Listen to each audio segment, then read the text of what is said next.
Right now, is the U.S. moving towards a military strike against Syria? And if the answer is yes, do we need the international community's backing before we make any moves? Tonight, we will have the very latest. And next, Treasury Secretary Jack Lew, he's sending a warning to one John Boehner, saying we have got to raise the nation's credit card limit and we better do it fast. Over to you, Mr. Boehner.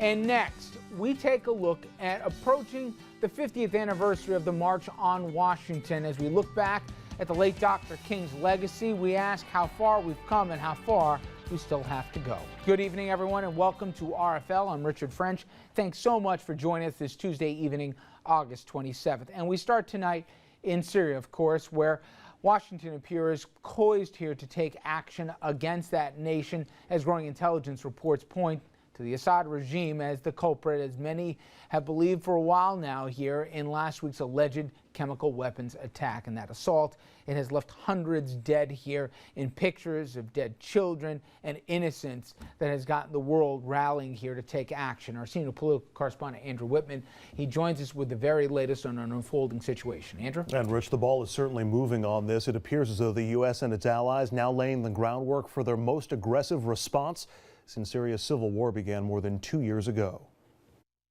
More strong words from the Obama administration today as it makes the case for a military strike against the Syrian regime. There is no doubt that an essential international norm has been violated. The U.S. accuses Syrian President Bashar al-Assad's government of using those chemical weapons against his own people, a claim the Syrian government denies. We cannot allow this kind of violation of an international norm with all the attendant grave consequences that it represents to go unanswered. President Obama is weighing options for a limited strike against Syria. The U.S. has positioned military assets into the region and potential targets have been identified. Defense Secretary Chuck Hagel told the BBC the Pentagon is awaiting the president's orders. We are ready to go. The White House is consulting with House and Senate leaders while President Obama and Vice President Biden phoned world leaders in an effort to build international support for a strike. While UN authorization is unlikely, the Arab League and key U.S. allies have indicated their support for a strong response. The question now for us is, are we more likely to deter the future use of chemical weapons by acting or not acting? I do not believe the world can simply turn a blind eye to the use of chemical weapons against a civilian population, resulting in nearly 300 deaths or more. But even though it appears the administration is getting ready for some type of action in Syria, it's important to note that White House Press Secretary Jay Carney says they are not looking to engage in regime change. The options that we are considering are not about regime change. In the meantime, Bashar al-Assad's regime vows to defend itself by using all means, and government-run TV in Syria accuses the U.S. of fabricating the evidence of chemical weapons. Rich? Of course they are, Andrew. Thank you. So then the big question now is not so much if we'll get involved, but how we will get involved. It appears that the country, our country, isn't so crazy about the concept. In a recent poll, only 9% of Americans supported U.S. intervention in Syria. That number jumps up, though, if evidence of chemical weapons is in fact used. But still, it is almost by a 2-to-1 margin the American public opposes, even in that scenario, the scenario we're discussing now. I want to bring in our panel on this. We're joined by Jeannie Zaino, professor of political science from Iona College, Dominic Carter, political journalist and author, Brandon Bryce, Republican strategist and columnist for the Washington Times community section, and Andrew Whitman, our senior political correspondent, who you've already met. Okay. We're going to get into a conversation in the next segment, one we started yesterday, about what is the threshold for American involvement when you see human atrocities, when you heard, as Secretary Kerry said, that, that this is just a moral outrage here in every sense and every definition of it. We'll get into where our role is or isn't. However, let's deal with the here and now. This week, it's very possible, if not probable, the U.S. will take military action. And if we could, from the control room guys, we can bring up some of the options that lie ahead of the president. But he's already gotten pushback from the right and from the left to say, hold on here, not so fast. We're almost in a permanent state of war. Afghanistan, Iraq, where does it end? But as you look at the options in front of him, none are perfect. Doing nothing, The president already said that chemical weapons would cross a red line. We can debate about what that means, but most people took it to say, don't go across that line or we will take military action. And certainly that seems to be what both Secretary Kerry, Jay Carney, and even the president seem to be hinting at.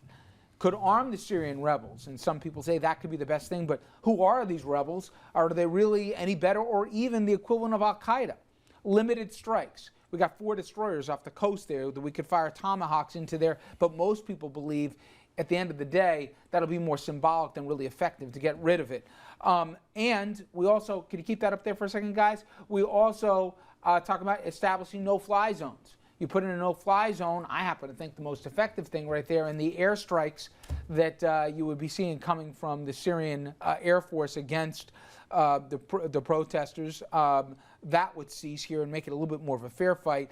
Drone strikes we talked about, and finally the last possibility, which I don't think anyone wants, American boots on the ground. That wouldn't be part of the original thing, but nobody rules out how these things could turn out. Could we see that? Jeannie, you're an expert on polls here.